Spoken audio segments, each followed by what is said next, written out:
fiction franchise is known for its bright outlook on polarizing topics, Shatner isn't exactly known for being a paragon of progressive thought. In fact, you're more likely to find the former Starship captain trolling the darker corners of the internet than the darker corners of the galaxy. Here are a few things about William Shatner that are entirely too shady.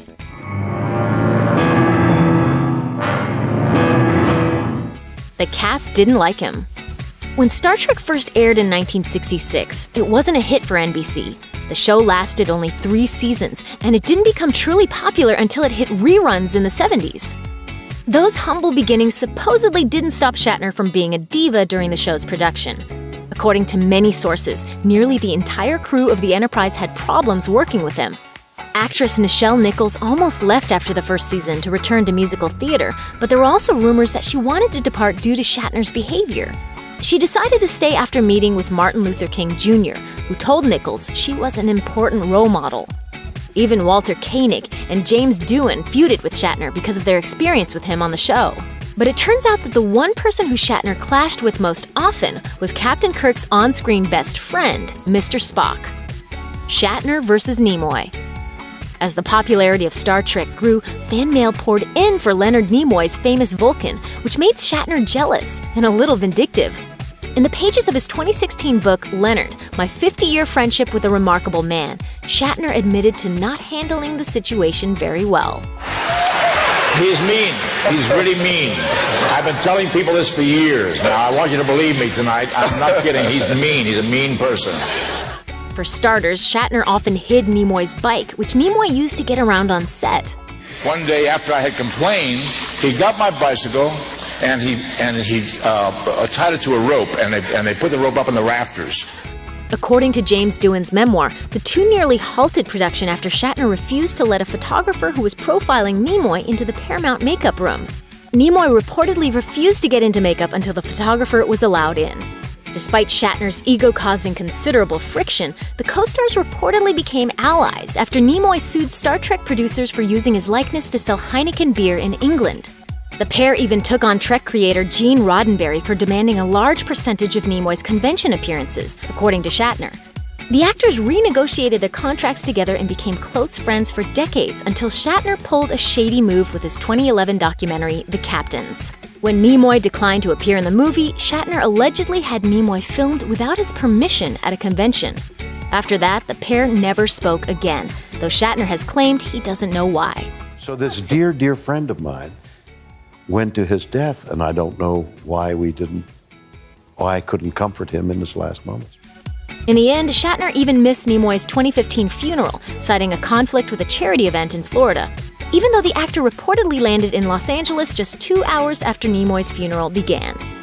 It was a conflicted end to a conflicted relationship, even though Shatner said he considered Nimoy his only real friend. His feuds didn't stop there, however. Shatner versus George Takei. You and the horse you rode in on.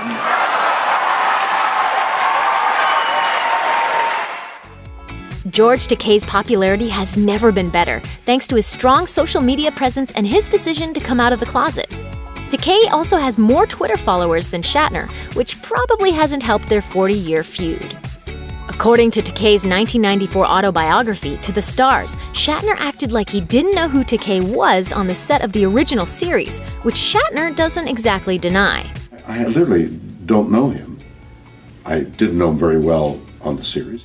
Takei also claims Shatner even changed the script for Star Trek V so Takei's character, Sulu, wouldn't be in command of a starship.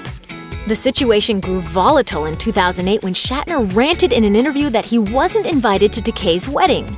There's such a sickness there. It's so patently obvious that there is a psychosis there. Takei claims Shatner was invited but never responded, even though, as Shatner said, they didn't know one another.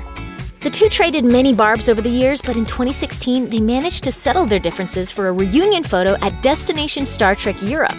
It's anybody's guess how long they'll keep the peace. Shatner versus J.J. Abrams. In 2008, director J.J. Abrams found himself in Shatner's crosshairs after the actor learned that Nimoy would appear in Abrams' Star Trek reboot, causing his jealousy of Nimoy to resurface. The problem only intensified when Abrams claimed his team tried to fit the original Kirk, but Shatner, quote, wanted the movie to focus on him significantly rather than just making a cameo. The only interpretation of the word cameo for me is that all the jagged stuff on your clothing that makes you melt into the background. That's the only cameo I know.